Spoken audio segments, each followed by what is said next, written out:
સુરતમાં મોટા પાયે થયેલા ડિમોલિશન બાદ હજારો લોકો અસરગ્રસ્ત બન્યા છે અને સમગ્ર કાર્યવાહી પર અનેક સવાલો ઊભા રહ્યા છે. બીજી તરફ પાલિકા અને કમિશનરના નિવેદનોનો પત્રનો નવો પ્રશ્ન ઊભો કર્યો છે.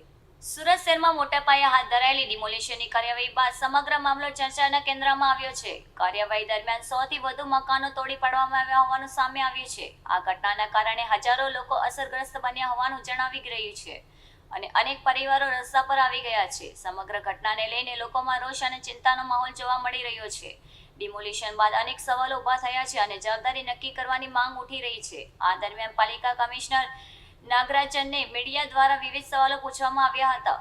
જો કે તેમણે સમગ્ર મામલે અજાણ હોવાનો જવાબ આપ્યો હોવાનું ચર્ચાઈ રહ્યું છે. દરેક સવાલના જવાબમાં તેમણે મને ખબર નથી, મામલો તપાસનો વિષય છે એમ કહીને સીધી સ્પષ્ટતા ટાળી હોવાનું સામે આવ્યું છે. કમિશનરના આ નિવેદન બાદ વધુ ચર્ચા શરૂ થઈ ગઈ છે. વિરોધ પક્ષ અને સ્થાનિક લોકો દ્વારા પણ અનેક સવાલો ઉઠાવવામાં આવી રહ્યા છે. સમગ્ર કાર્યવાહી કેવી રીતે હાથ ધરાઈ અને તેની જવાબદારી કોની છે તે મુદ્દે ચર્ચા તેજ બની છે. હવે આ મામલે આગળ શું નિર્ણય લેવાય છે અને તેના પર સૌની નજર છે. હાલ સમગ્ર ઘટનાક્રમ શહેરમાં ચર્ચાનો વિષય બન્યો છે. સર, નાસિરનગરમાં ડિમોલેશન કરવામાં આવ્યું છે કે નહીં? નાસિરનગરમાં અમારા અધિકારીઓ ગયા હતા. એના વિષયમાં આજે નિવેદન પણ થયું હતું. આગળ જે બનાવ બન્યું છે એના વિશે તપાસ સમિતિ રચવામાં આવી છે. એ તપાસ સમિતિમાંથી જે પણ હશે એના મુજબ આપણે કામગીરી કરવાનું છે. અને અત્યારે શાંતિથી તપાસનો વિષય છે તો આપણે એમાં અત્યારથી એક ડિસિઝન લેવું એ બરાબર નથી. આ ડિમોલિશન કોને કર્યું? ખાલી એક જ શબ્દમાં ડિમોલિશન કોને કર્યું? મને નથી ખબર. સર, ડિમોલિશન થયું છે કે નહીં? ડિમોલિશન થયું છે કે નહીં? આપણે વિડીયોમાં જોયું છે ઘણા બધા મકાનોનું જે છે એ તોડફોડ કરવામાં આવ્યું છે. તો એ કઈ સંજોગોમાં બની છે એના માટે તપાસ સમિતિ રચવામાં આવી છે. એટલે હું આપ સૌને વિનંતી કરું છું કે તપાસ સમિતિની રિપોર્ટ આવે ત્યાં સુધી થોડું શાંતિ અધિકારી આશિષ નાયકે ભૂતિયા ડિમોલિશન નથી એવું કહે છે ને પોતે કબૂલ કરે છે. શું કહેશો? તમારા ઈશારે ઇન્ટરવ્યુ આપ્યું છે? જે રિપોર્ટ આવે તો તમારા કેવા પર ઇન્ટરવ્યુ આપ્યું છે? મારા રિપોર્ટ એક જ એમને બોલવા દે, તમે પછી આવો. એ પણ સક્ષમ અધિકારી છે, ડેપ્યુટી કમિશનર છે, ઝોનના ઇન્ચાર્જ અધિકારી છે. એ તો ઝોન માટે એ જ કમિશનર કહેવાય.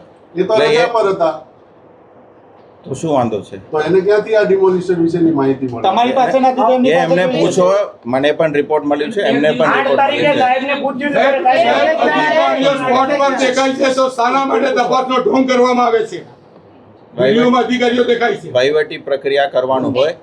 અમે એક સરકારી કર્મચારી છીએ, નિયમોથી બંધાયેલા છીએ, તો અમારી પ્રોસેસ પ્રક્રિયામાં અમારે જવાનું હોય છે. સાહેબ 14 દિવસ પછી આજે ખુલાસો કરવામાં આવ્યો. 14 દિવસ પછી આજે ખુલાસો કરવામાં આવ્યો. જ્યારે માહિતી મળશે ત્યારે જ ખુલાસો કરવામાં આવશે. સર, ત્યાં નાસિરનગરના લોકો છે એમને નોટિસ આપવામાં આવી હતી સર? એ તપાસનો વિષય છે. સર કયા મીડિયા વાળા પ્રેશર કરતા હતા? અધિકારી માનસિક બીમાર થઈ ગયા. કોઈ મીડિયાનો પ્રેશર નથી. અધિકારીઓ કહે છે મીડિયાનું અરે આ તો પ્રેશર. ક્यों मीडिया की पत्थर ठोक रहा है? આ ડિમોલિશન સાહેબ છેલ્લે એક લાઈનમાં ડિમોલિશન એસએનસીએ કર્યું છે કે ત્રાહિત વ્યક્તિએ કર્યું છે? એ તપાસનો વિષય છે, આપ સૌ જાણો છો. એસએનસીએ નથી કર્યું? એ તપાસનો વિષય છે. આશિષ સર એવું કહે છે ભૂતિયા ડિમોલિશન કરે. એના માટે તો સમિતિ બેઠાયેલું છે. અધિકારી છે અંદર, આપણા અધિકારી છે જે દેખાઈ રહ્યા છે વિડીયોમાં, તેમ છતાં પણ તપાસ કઈ રીતે તપાસ કરવાના છે? કારણ કે એ લોકોની હાજરીમાં ડિમોલેશન થયું છે સાહેબ. તપાસ કરીએ તો જ સાચી. અધિકારી જવાના છે તો કઈ રીતે તપાસ? એમને મૌખિક પૂછી લો. 12 દિવસ વીતી ગયા છે. તમારો એસએમસી નો લેટર પેજ છે પોલીસ પાસે. પોલીસ કહી રહી છે કે 30 માણસોનો સ્ટાફ માંડ્યો છે. કઈ રીતે? સાહેબ તમે સર, કઈ રીતે? એસએમસી નો લેટર પેજ છે પોલીસ પાસે. એસએમસી એક સરકારી કચેરી છે, નિયમો અને કાર્યપદ્ધતિ ચાલે. અને અમારે કોઈ પણ આવું પ્રશ્ન હોય તો તપાસ સમિતિમાં એને તપાસ કરવાનું પદ્ધતિ છે. એ પદ્ધતિ જ આપણે કર્યું છે. અત્યારે શું 2 દિવસ છે તપાસ કમિટી બની ગઈ છે. શું કાર્યવાહી કરી છે? તપાસ શું થઈ? તપાસ સમિતિ એમનું કામ કરશે. સાહેબ તમે કહી રહ્યા છો સાહેબ મહાનગરપાલિકાના બે મુખડાઓ જોવા મળે છે. તમે કહેતા છો કે ડિમોલેશન નથી કર્યું અને આશિષ નાયક સાહેબે આજે કબૂલાત કરી છે વિડીયોમાં કે ડિમોલેશન અમે કર્યું છે. કોઈ કબૂલાત નથી. એ તમારી સોશિયલ મીડિયા સાઇટ પર છે સાહેબ, સુરત મહાનગરપાલિકાના સોશિયલ મીડિયા સાઇટ પર છે. અધિકારીઓ ગયા હતા, પછી શું થયું છે એ તપાસનો વિષય છે. આશિષ નાયક સાહેબ સ્પષ્ટ ભાષામાં બોલે છે ડિમોલેશન ભૂતિયા નથી. શું કહેશો? લોકો હતા ને એટલે ભૂત કરી ગઈ ડિમોલિશન. આસિફ નાયક એ સાહેબ તપાસનો વિષય છે. સાહેબ એક સવાલ એક જ સવાલ છે. આસિફ નાયક એક સેકન્ડ સવાલ એક જ સવાલ છે સાહેબ મારો કે જો ભૂતિયા ડેમોલિશનનું વ્યાખ્યા કોને ખબર નથી. અમે તો તપાસનું વિષયમાં જે સાચું હકીકત આવશે રેકોર્ડ મુજબ આવશે મીડિયા સમક્ષ અમે રજૂ કરવાના છે. સર, કેટલા દિવસમાં રિપોર્ટ આવશે? તમારા એ ઝડપથી કરાવશું. તમારા અધિકારી કઈ રીતે પહોંચ્યા ત્યાં? તપાસના દિવસો તો નક્કી હોય છે. તમારા અધિકારી કઈ રીતે પહોંચ્યા હતા? એ મારી પાસે વિગત સાહેબ, મારી પાસે જે તમે કઈ જાણ જ નથી તો તમે ખાલી તપાસના નામે આટલું બધું સર, ચલી બંને અધિકારી ત્યાં આપની જાણ બહાર જાય છે SMC શંકાના ઘેરામાં છે અત્યાર સુધી શાંતિથી બંને મને એક મિનિટ સાંભળો. થોડું સમરી કહી દઉં છું. આ સુરત મહાનગરપાલિકામાં લગભગ 70 લાખ લોકો વસે છે. 9 ઝોન કામ કરે છે. એની અંદર ડેપ્યુટી કમિશનર છે. ગેરકાયદેસર બાંધકામ આના ઘણા બધા જે રજૂઆત છે આપ સૌ પેપરમાં લખો છો એમાં રોજે રોજ કામ થાય છે. આ બધું કમિશનરને પૂછી ના થાય, પદ્ધતિસર અને નિયમ મુજબ થાય.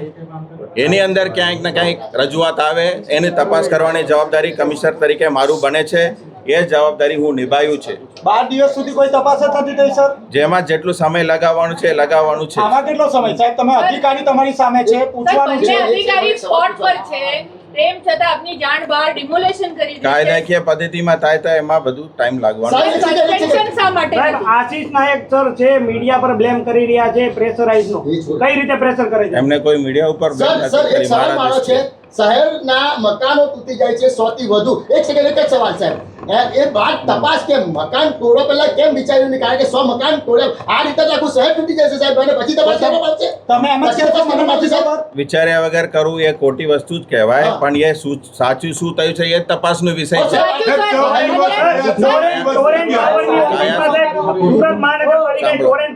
બીજું પણ આપને કહું. સાહેબ સુરત મહાનગરપાલિકાના સોશિયલ મીડિયા સાઇટ પર આજે વિડીયો છે.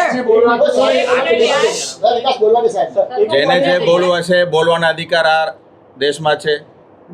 એટલે આપ પણ મીડિયામાં આપનું ઓપિનિયન મંતવ્ય રજૂ કરો છો એવી અધિકારીઓને પણ એમનું મંતવ્ય રજૂ કરવાનું હોય છે. અને તપાસનો વિષય છે એટલા માટે અહીંયા અમે કીધું કે થોડું સંયમ રાખીએ તો સાચું જે પણ છે બહાર આવશે. બીજું સાહેબ આપના અધિકારીએ એક મંતવ્ય એક મિનિટમાં પૂછું તો ખરો. આપના અધિકારીએ મંતવ્ય રજૂ કર્યો કે ડિમોલેશન અમે કર્યું છે અને આપ ના પાડો છો કે ડિમોલેશન નથી એ કર્યું. તપાસનો વિષય છે. મારી પાસે વિગત આવે તો હું આપને માહિતી આપી દઈશ.